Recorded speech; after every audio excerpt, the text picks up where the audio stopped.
तैयब साहब, मैं आपसे जानना चाहूँगा कि जब हम बात करते हैं स्किल्ड कैटेगरी की, तो अक्सर हमें सुनने में मिलता है कि ऑस्ट्रेलिया या कनाडा या जितने भी जो ममालिक हैं, जो बहुत सारे ममालिक जैसे ऑस्ट्रेलिया भी काफ़ी ज़्यादा ऐसा है जहाँ पर पॉपुलेशन कम है, बहुत सारी उनकी स्टेट्स ऐसी हैं। तो ये सुनने में आता है कि प्रेफर ये करना चाहिए कि आप किसी ऐसी अंडर डेवलप्ड स्टेट में या जो जिधर कम तादाद में लोग रहते हैं उधर आप स्किल कैटेगरी में उस जगह पर अप्लाई करें, तो उसके चांसेस भी ज़्यादा हैं और पीआर मिलने के चांसेस भी ज़्यादा होते हैं। ये किस हद तक सच है? देखिए, ये बिल्कुल ठीक है। अगर आप ऑस्ट्रेलिया में अप्लाई करते हैं तो सबसे इम्पोर्टेंट चीज़ है कि पहली चीज़ आप देखें कि आपका ऑक्यूपेशन कौन सा है। फिर सेकंड चीज़ देखना पड़ती है कि किस स्टेट में इसकी रिक्वायरमेंट है। और थर्ड चीज़ ये देखना पड़ती है कि आप की प्रोफाइल क्या है, आप कहाँ पर बैठते हैं और आपके रियलिस्टिक क्या चांसेस हैं। तो जब ये सही। चीज़ें देखते हैं तो उसी के मुताबिक जब वो प्रोफाइल आप प्रिपेयर करते हैं तो उससे क्या होता है कि सक्सेस के चांसेस बहुत ज्यादा बढ़ जाते हैं। इसकी एग्जांपल इस तरह से दूंगा कि अब ऑस्ट्रेलिया में पाकिस्तान में तो आपने देखा होगा कि ट्रेड वर्कर्स बहुत ज्यादा होते हैं, जैसे कारपेंटर है, कैबिनेट मेकर हैं और ये मैकेनिक हैं। और ऑस्ट्रेलिया में इनकी बहुत ज्यादा मार्केट है। अब पाकिस्तान में आपने देखा होगा थिएटर टेक्नीशियंस जो होते हैं, जो ऑपरेशन थिएटर को सेटअप करते हैं। ऑस्ट्रेलिया में इसमें बहुत बड़ी मार्केट है इसकी और ये प्रायोरिटी ऑक्यूपेशंस में आते हैं। तो इसका मतलब यह है कि अगर 50 एप्लीकेशन इन क्यू है, अगर आप थिएटर टेक्नीशियन आपने किया हुआ है तो आपको क्यू जंप करके आपको सबसे पहले इनविटेशन देंगे। हेल्थ के जो प्रोफेशंस हैं दे आर ऑन प्रायोरिटी, तो उनको सबसे ज्यादा मिलता है। लेकिन क्या है कि लाइक पाकिस्तान में सबसे बड़ी प्रॉब्लम यह है कि कोई भी प्रोफेशन होता है ना, लोग कहते हैं कि आप अपनी स्किल असेसमेंट करवा लें तो फिर उसके बाद आप सक्सेसफुल हैं। देखिए, ऐसा नहीं होता। आपको ये देखना होता है कि आप स्किल असेसमेंट आप जब आप करवा लेते हैं उसके बाद आपके प्रॉस्पेक्ट्स की ऑफ सक्सेस कितने हैं, कि किस हद तक आपका सही। वीजे का इनविटेशन आएगा भी कि नहीं आएगा। तो सही। ऐसे लोगों के हाथों में मत लूटें जो आपको सुहाने ख्वाब दिखा देते हैं और स्किल असेसमेंट पॉजिटिव करवा के कह देते हैं कि लो जी अब बैठे रहें। ऐसा सही। नहीं होता। तो इस वजह से आपको अपनी जो प्रोफाइल है उस बंदे से या उस कंपनी से जो है ना रजिस्टर असेस करवानी चाहिए, जो वाकई like you can consider that like all those जो कि रजिस्टर्ड है ऑस्ट्रेलियन इमिग्रेशन के साथ। आप देखें कि ऑस्ट्रेलिया में like you can not give immigration assistance जब तक आप प्रॉपर लॉ की स्टडी नहीं कर लेते और इनके एग्जाम पास नहीं करते और एक प्रॉपर वे है ना। तो आप वही ना, वकील बनने के लिए लाइक ये आपको ये सारा क्राइटेरिया मुकम्मल करना पड़ता है। तो इसी वजह से आपको चाहिए कि आप एक रिलायबल अदारे या सही। रिलायबल पर्सन से इसकी असिस्टेंस ले, ना कि हर एक बंदे के पास। सही। तैयब साहब, मैं ये जानना चाहूँगा कि अभी जैसे हमने स्किल्ड लोगों की बात की, तो जो लोग पाकिस्तान में ऐसे बहुत सारे लोग हैं जो जिनके पास डिग्रीज़ मौजूद हैं, बड़ी अच्छी डिग्रीज़ मौजूद हैं मुख्तलिफ़ शोबों में, लेकिन उनके पास एक्सपीरियंस नहीं है और वो फ्रेश डिग्री होल्डर्स हैं और वो जाना चाहते हैं ऑस्ट्रेलिया, जॉब करना चाहते हैं वो वर्क वीज़ा के तहत, उनके लिए क्या चांसेस हैं? देखिए, मुख्तलिफ कैटेगरीज हैं। बहुत से ऐसे लोग हैं जो विदाउट एक्सपीरियंस स्किल असेसमेंट करवा सकते हैं और ऑस्ट्रेलियन इमिग्रेशन को मीट कर सकते हैं। उसकी एग्जांपल सही। मैंने अभी आपको दी है कि ऑपरेशन जो टेक्नीशियंस हैं, ये कहने को बड़ा छोटा प्रोफेशन है, लेकिन अगर आपने इसकी स्टडी की है पाकिस्तान में या थोड़ा सा इसका एक्सपीरियंस है तो आप इसमें कर सकते हैं, कोई इशू नहीं है। सही। तो इसी तरह से अगर आप मतलब आईटी के हैं, आपके पास अगर एक्सपीरियंस नहीं है, अगर आपने ऑस्ट्रेलिया में, ये डिपेंड करता है कि आपके प्रोफेशन का, कि आपका प्रोफेशन क्या है और इसकी मार्केट क्या है, उसकी डिमांड क्या है। तो उसके हिसाब से आप कर सकते हैं। जैसे वीजा सब क्लास 476 था, ऑस्ट्रेलिया ने इंट्रोड्यूस करवाया था इंजीनियर्स के लिए, जो कि अभी बंद कर दिया उन्होंने। तो वहां पर आप एक्सपीरियंस के बगैर पा सकते थे, उसमें कोई इशू वाली बात नहीं थी। तो सही। कुछ प्रोफेशंस ऐसे हैं जिसमें बगैर एक्सपीरियंस के आप अप्लाई कर सकते हैं इमिग्रेशन में। ये कौन से However, प्रोफेशंस हैं, जरा ये भी क्लियर कीजिएगा थोड़ा सा। जैसे ऑडिटर है, मैनेजमेंट अकाउंटेंट है, अकाउंटेंट है, मतलब इस तरह के जो प्रोफेशंस हैं जो आईटी से रिलेटेड हैं, they must have experience, they need to have experience. IT सही के जितने भी प्रोफेशंस हैं उनको एक्सपीरियंस होना जरूरी है। सही। और जो अकाउंटिंग से रिलेटेड जो भी प्रोफेशंस हैं उसके बगैर वो हो सकते हैं, कोई मसला नहीं है। जिस तरह से जो हेल्थ के प्रोफेशंस हैं उसमें 1 से 2 साल का अगर एक्सपीरियंस होता है तो वो आपके लिए जो है ना बहुत पॉजिटिव है। अब जिस तरह से आप देखें कि लेबोरेटरी टेक्नीशियंस जो होते हैं ना पाकिस्तान में, जो लैब टेस्टिंग वगैरह करते हैं, बहुत बड़ी मार्केट है, बहुत जी। रिक्वायरमेंट है। अब प्रॉब्लम यह है कि उनको पता ही नहीं है कि किसके पास जाएं, कहाँ से सही। असिस्टेंस लें। तो इसी वजह से जो है ना they have to go to the right people, ताकि उनको पाथवे दिखाया जा सके कि वो ये कहाँ बहुत पर जा इंपॉर्टेंट सकते बात हैं। की है इसी आपने तरह कि से यहाँ पर लोगों को इस बात का अंदाज़ा ही नहीं है, उनको अवेयरनेस ही नहीं है कि वो जिस प्रोफेशन में है उसकी कितनी डिमांड है बाहर दुनिया में, और वो किसके पास जाएं अगर वो इस मुल्क से बाहर जाकर काम करना चाहते हैं।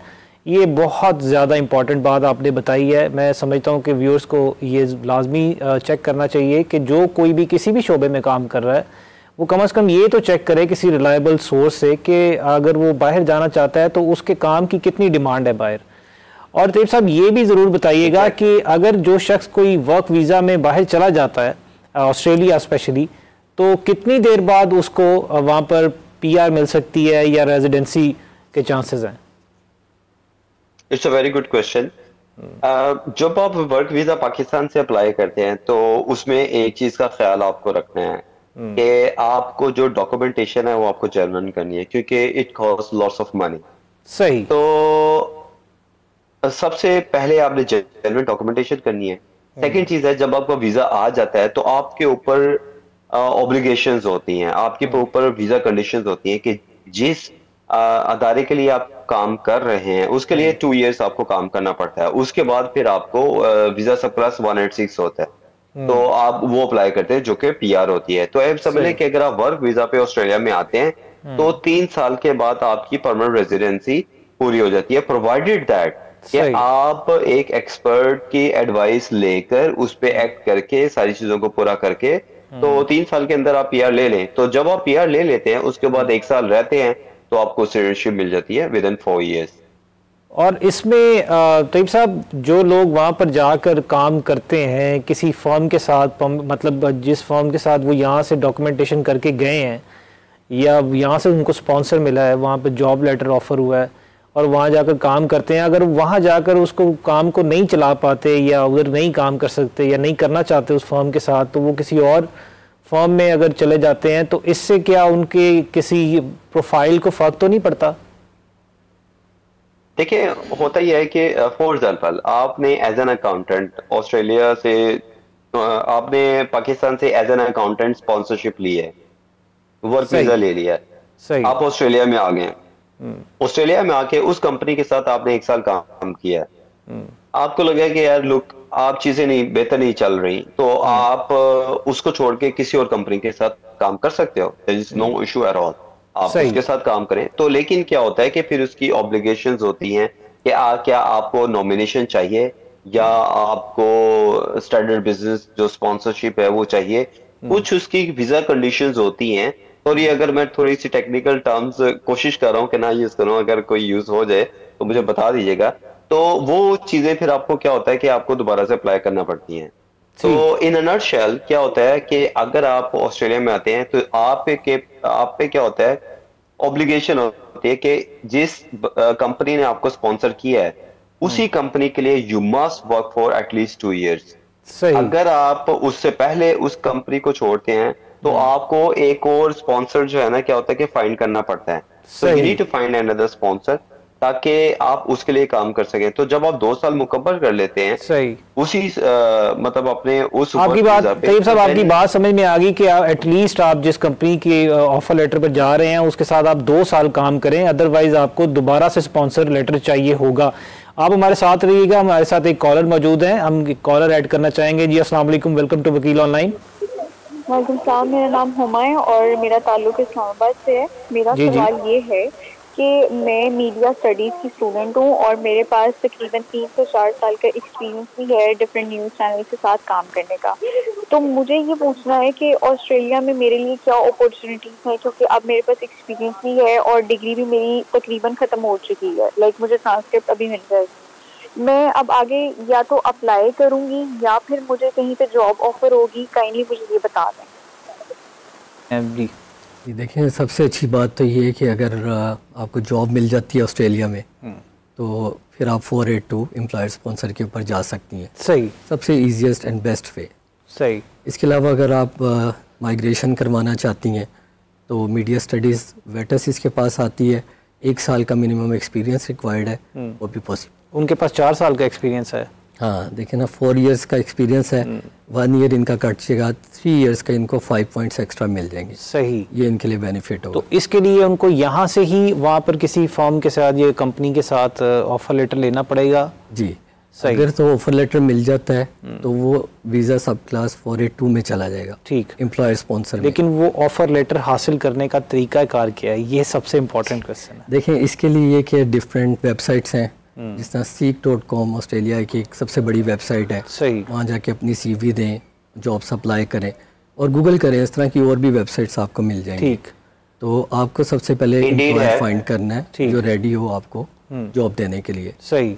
और अगर ये नहीं कर सकते तो फिर दूसरे नंबर पे GSM प्रोग्राम इनके पास आ जाता है। सही। जिसके अंदर स्किल असेसमेंट करवाएं और अपनी इंग्लिश को स्ट्रॉन्ग करें, उसमें भी पॉसिबिलिटी है। उसमें क्या पॉसिबिलिटी है, वो उसका क्या तरीका कार है? देखें, जो GSM प्रोग्राम है ये बेसिकली पॉइंट बेस्ड सिस्टम है। इसके अंदर हर चीज़ के आपके पॉइंट होते हैं। फॉर एग्जांपल आपकी एज है, उसके पॉइंट्स हैं, आपकी क्वालिफिकेशन के पॉइंट हैं, वर्क एक्सपीरियंस के पॉइंट हैं, मैरिटल स्टेटस के पॉइंट हैं, इंग्लिश लैंग्वेज के पॉइंट। जैसे कनाडा में वो इमिग्रेशन प्रोसीजर है, एक्सप्रेस वे जिसको कहा जाता है, उससे कंपेयर किया जाता है। उससे ही कंपेयर किया जाता है। वैसे ही आपकी एक असेसमेंट होगी। हाँ जी। आप उस असेसमेंट में पूरे उतरते हैं तो फिर आपको एक ऑफर आएगी। जी एग्जैक्टली। तो अगर जिन लोगों ने यहाँ से डायरेक्टली अप्लाई करना है, उनका तो बिल्कुल ईजी वे है कि अगर उनको कोई कंपनी वहाँ से ऑफर भेजती है उनके एक्सपीरियंस की बुनियाद पर, तो वो लेटर लगा के अपना वीज़ा अप्लाई कर सकते हैं और वो डायरेक्ट इमिग्रेशन होगा।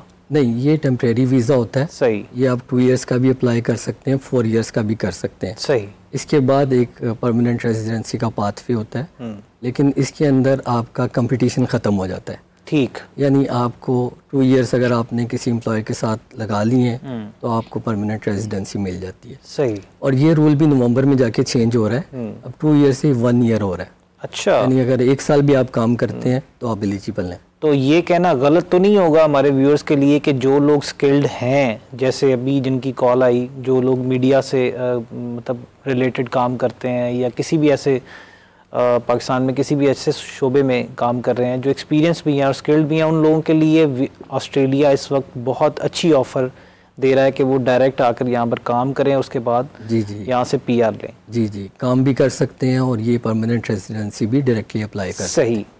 तैयब साहब, मैं आपकी तरफ बढ़ूँगा और मैं आपसे ये पूछना चाहूँगा कि हमने बात कर ली स्किल्ड की वीज़ा कैटेगरी की और स्टूडेंट की। अब ये बताइए कि जो लोग पाकिस्तान से जी सॉरी, इसमें मैं एक चीज ऐड करना चाहूँगा, सॉरी टू इंटरप्ट यू, कि अभी जो हाइप क्रिएट हुई है ना कि ऑस्ट्रेलिया वीजा नहीं दे रहा, ठीक है, स्टूडेंट वीजा में थोड़ा सा स्ट्रिक्ट हुए हैं, इन्होंने स्क्रूटनी टाइट की है पाकिस्तान की, दिस इज नो डाउट, लेकिन जो वर्क वीजा है अगर आप क्राइटेरिया को पूरा उतरते हैं तो definitely they are granting you.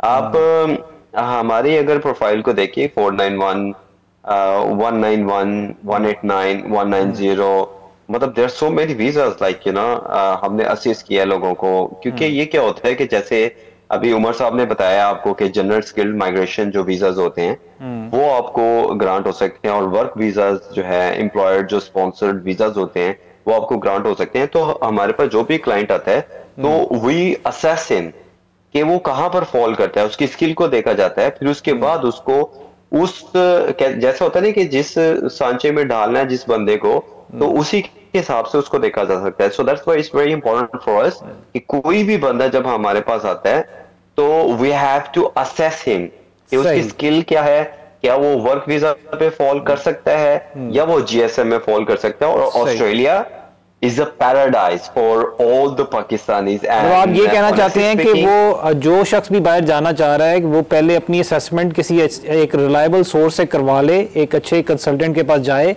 वो उसको बताएगा कि वो किस कैटेगरी में फॉल करता है, उसकी प्रोफाइल क्या है, या वो उसकी प्रोफाइल आहिस्ता आहिस्ता सेट करेगा उस हवाले से जहाँ जिसका जो उसका स्कोप है या जहाँ वो जाना चाहता है। मैं तैयब साहब आपसे चाहूँगा कि आप प्रोग्राम के इख्तिताम से पहले ज़रा जल्दी ये भी बता दीजिए कि जो लोग ये समझते हैं कि जी हम विज़िट वीज़ा पर चले जाएं और वहाँ जाकर हम अपना वीज़ा कन्वर्ट करवा लेंगे या वर्क वीज़ा में या स्टडी वीज़ा में, तो विज़िट वीज़ा के हवाले से क्या रिक्वायरमेंट्स हैं, इन शॉर्ट प्लीज़ बताइएगा। ठीक है, तो विजिट वीजा की रिक्वायरमेंट्स बहुत ज्यादा कॉम्प्लिकेटेड नहीं है। You need to have a good bank statement, आपके पास एम्प्लॉयमेंट स्टेटस होना चाहिए और आप फाइनेंशियली स्ट्रांग हो, आपके पास फैमिली टाइज हो, सोशल टाइज हो और आपके पास अच्छी रीजंस हो, एक्टिविटीज हो कि आप ऑस्ट्रेलिया में आ सकते हैं ना। तो जब आप ऑस्ट्रेलिया में आते हैं तो आप डिसाइड करते हैं कि मैं यहाँ पर रहना चाहता हूँ। यस, आपके पास अदर वीजास होते हैं, जैसे अभी इन्होंने लेजिस्लेशन चेंज की है कि इन्होंने स्टूडेंट जो है वो अगर आप विजिटर वीजा पे हैं आप स्टूडेंट नहीं अप्लाई कर सकते। अगर आप विजिटर वीजा पे हैं, जैसा कि अभी एक कॉलर हमारे पास आए जो कि मीडिया स्पेशलिस्ट थे, तो अगर वो ट्रेनिंग करना चाहते हैं तो ट्रेनिंग वीजा सब प्लस 407 अप्लाई कर सकते हैं। अगर उनको स्पॉन्सर्ड मिल जाता है या कोई एम्प्लॉयर मिल जाता है तो वो एम्प्लॉयर स्पॉन्सर वीजा सब क्लास 482 अप्लाई कर सकते हैं, या उनका 3 साल से ज्यादा एक्सपीरियंस है तो वो पीआरबी अप्लाई कर सकते हैं। कोई लेजिस्लेशन ऐसे लोगों को नहीं रोकता। Again I will say that कि you need to find an expert जो कि मतलब कॉम्पिटेंट है and who is registered with Australian body, ठीक, तो उससे एडवाइस लें आप।